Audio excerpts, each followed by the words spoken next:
Voilà l'image du Che qui devrait être sur les t-shirts. Cet homme de dos qui tire sur deux femmes serait Che Guevara, si on en croit cette publication virale sur Internet. On la retrouve dans toutes les langues. En anglais, Che Guevara executing helpless women in Cuba. en portugais, Quando você vir alguém idolatrando Che, se lembre dessa foto. et même en grec.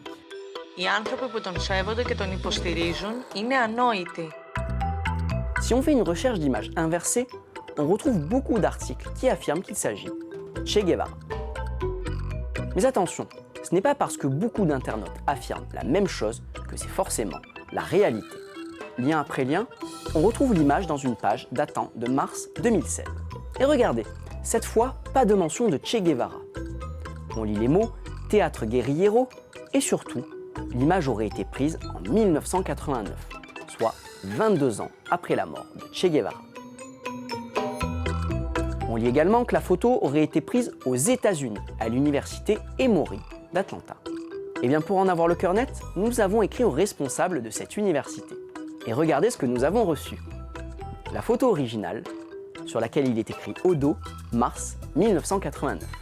L'université nous a aussi envoyé cet article de journal datant également de 1989.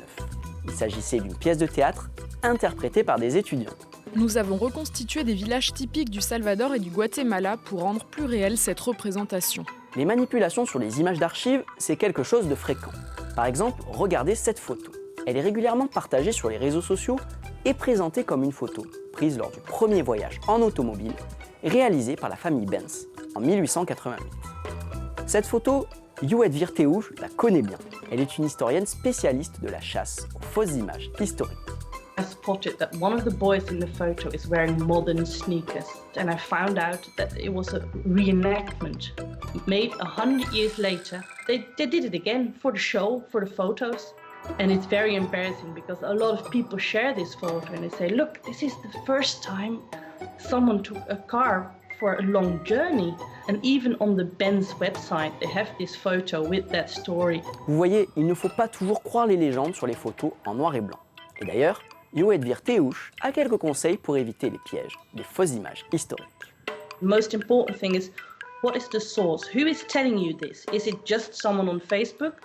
How does he know? Where does it come from? Is it perhaps an historian, a researcher, someone who actually knows what they're talking about? Don't accept fake news, don't accept fake history.